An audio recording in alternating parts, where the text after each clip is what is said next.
कमजोर बन के भाग गए तो बच गए। इसमें भागना ही है, उससे लड़ नहीं सकता कोई।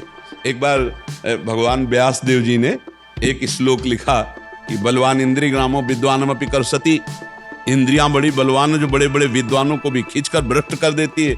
इसलिए एकांत में अपनी बहन के पास बहुत समय तक नहीं रहना चाहिए, अपनी बेटी के पास भी बहुत समय तक नहीं रहना चाहिए, और पुत्र जवान हो तो एक सैया पे एकांत में माँ को भी नहीं लेटना चाहिए। तो जैमिनी जी बड़े ऋषि हैं, तो उनका प्रभु ऐसा कैसे हो सकता है कि विद्वान है वो और जानता है मेरी बहन है और बेटी है, पवित्र भाव, तो ऐसा कैसे कर सकता है? आपने जो श्लोक लिखा तो मुझे संशय नहीं, पर मुझे आप समझाइए कि ऐसा कैसे, जो विद्वान है, मूर्ख हो तो बात अलग है। तो उनका इस प्रश्न का उत्तर तो हम कुछ दिन बाद देंगे। हमें याद आ गया, हमको बद्री नारायण वाले आश्रम में जाना है। अब ये उत्तर है उनके प्रश्न का। तो 10-15 दिन तुम संभालो आश्रम, सैकड़ों ब्रह्म ऋषि विद्यार्थी जन है। 15 दिन बाद हम आ जाएंगे, फिर आपके इस प्रश्न का उत्तर देंगे। ठीक है।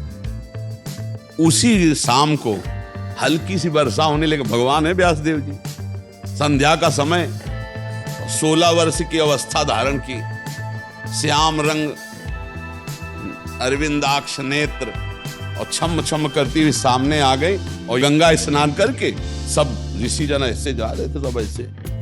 तो जयमिनी जी के पास आई और कहा, भगवान रात्रि का समय आने वाला है, बड़ा भयावह है, मैं अपना घर भूल गई हूँ, आज रात्रि अपने आश्रम में आप जगह दे देंगे क्या? उनका नहीं, गुरुदेव बाहर गए हुए हैं और सख्त आदेश है, ब्रह्मचारियों का स्थान है, यहाँ स्त्री प्रवेश निषेध। प्रभु स्त्री की बात नहीं है, मैं आपकी शरण में हूँ, मेरी जान का खतरा है, मैं अकेली हूँ जंगल में, और शरणागत के लिए तुम्हारे गुरुजी ने समझाया कि शरणागत की रक्षा करनी चाहिए। अब गुरुजी हैं, उनको कौन काट सकता है? जैमिनी जी ने कहा, बात तो तुम्हारी सही है कि तुम्हारा स्त्री शरीर है, अभी देखा नहीं, स्त्री शरीर है और गुरुजी है नहीं, और तुम्हारी रक्षा भी अच्छा ऐसा कर सकते हैं कि हम अपने आश्रम में एक झोपड़ी खपरेला था, उसमें अलग आपको दे देंगे, दरवाजा लगा, आप बंद कर, मैं भी कहूं तो दरवाजा रात्रि में मत खोलना, सुबह निकल जाना। तो उनका, जैसी आपकी आज्ञा, मेरी रक्षा हो जाएगी, चलो दूर चलो, और वो कुटिया है, जाओ दरवाजा अंदर बंद कर लो जाकर, यहां सब ब्रह्मचारी रहते हैं।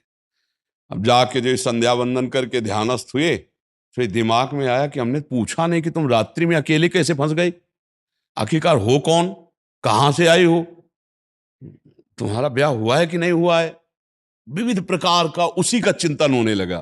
तो ध्यायतो विषयान पुंसात् संगास्तेषु उपजायते, संगात संजायते कामः, कामात् क्रोधो विजायते, क्रोधात् भवति सम्मोहा, सम्मोहा स्मृति विभ्रमा, स्मृति भ्रंशात् बुद्धिनाशो, बुद्धिनाशात् प्रणश। पहला रोग शुरू हो गया, ध्यान।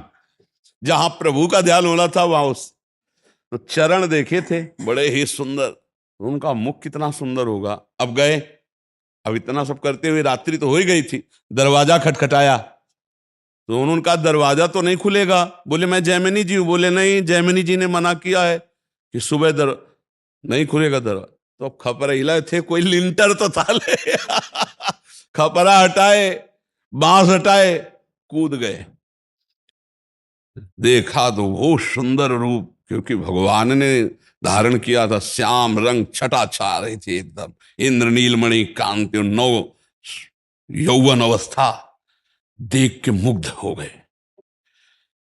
अब सब पूछना भूल गए कि तुम कहां से आई हो, क्या कुछ नहीं पूछा, तुम्हारा ब्याह हुआ है? नहीं। तो तुम ब्याह कर सकती हो?